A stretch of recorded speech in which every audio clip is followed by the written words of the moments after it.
Randy Jordan may be the most controversial scuba diver in the state of Florida. It's not about where he's going or how he's doing it. It's what he's doing 100 feet below. What do you tell people who think you're insane for doing this? I try to take it as a compliment. The crate he's carrying with him is packed with fresh fish. Fish he intends to feed by hand to sharks. Look at that guy. He's huge. Sharks that could rip him apart if they wanted to at any moment. I'm just giving him a little bit of food, not too much. I don't want to get too excited, too much of a frenzy. That's me in blue to the left of Randy. There is no cage and no escape plan. And yes, there have been a few close calls. That shark just knocked him right on the head. You have a tiger shark one time come up and kind of take me by the arm and drag me over to the food crate because I wasn't paying enough attention. I wasn't feeding her quick enough. The thing that was interesting, it didn't break my arm or scratch. It kind of surprised me. And reality is, you never know what's going to happen on one of these adventures. Don't stand up. Try not to get excited. Try not to scare the sharks. We saw it firsthand when we joined him for a day. For $90, he takes tourists on a series of dives off Jupiter. The rules alone scare most amateurs away. What they've taught me is that they just want the food. So you really have to make sure that the food's not on you or stuck on you or wrapped on you. All you can think about here is, God forbid the shark confuses me for food. Within seconds, They're coming in all directions. we are surrounded by sharks. And these are not the warm and fuzzy ones. In fact, I'm a little worried. For the average person, swimming with sharks is crazy. But if you're a diver, you know, bull sharks, that's a whole other world. Bull sharks are the most dangerous sharks on the planet. They have the most testosterone of any animal. Great whites, made notorious by the movie Jaws, would be a more welcome sight. I've lost count. There must be at least 5, maybe 6. I know that they're only interested in any food opportunities. That's all they do. That's what they're doing. That's what they're out there for. It's not a social event. He spears a fish, bull sharks dart in after it. Why aren't the sharks biting you? Well, I tell you, the sharks don't bite us because we're simply not on the menu. It's just not part of what they do. We're bigger and tougher. I have to say, I feel small, and things would get even more intense. This is the amazing part. More on that in a moment. Welcome to the Emerald, guys. Randy's operation has been good for business. People come from all over the world to dive with him.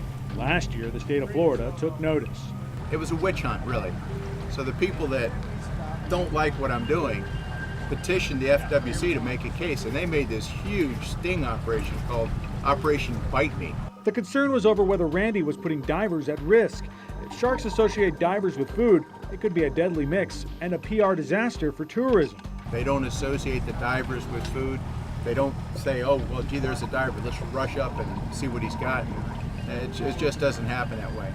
Florida feels different about that. Since 2002, the law has banned the feeding of sharks, fish, anything while diving in state waters. Last year, in a sting operation, undercover officers recorded Jordan's operation.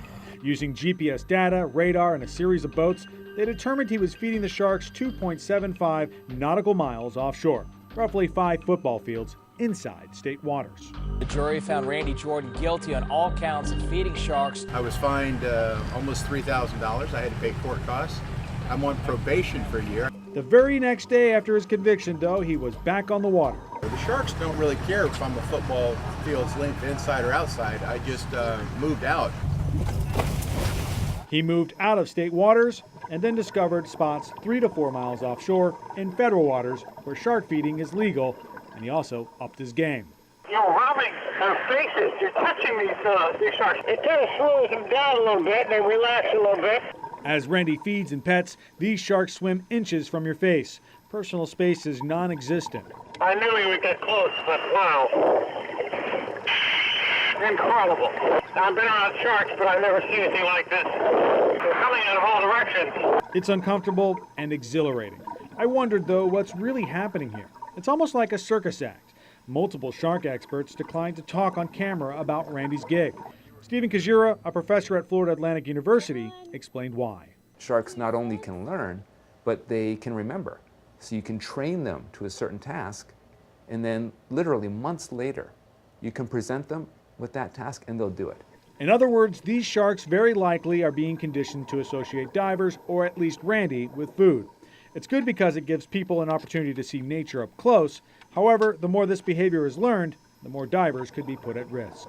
You've got the potential for someone to get hurt, and that's a risk they take, but it's always bad when a person gets bitten by a shark because it's often taken very much out of context. What do you say to the people who are saying you are conditioning these animals to come to humans for food?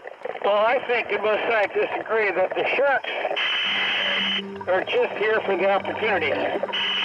When the feeding's over, they go back to their regular routine, regular business. They migrate, they leave. As we head to the surface, most of the sharks did move on, but one did stick around. Was he unsatisfied or just curious? Very curious. Either way, it's not normal. It's worth noting that they've been feeding sharks in the Bahamas for decades, and that's just 50 miles away from here. Generally, it has been considered safe. However, there have been instances of shark attacks. Randy is undeterred, though. He says this is all about education. In Fort Lauderdale, David Sutta, CBS 4 News.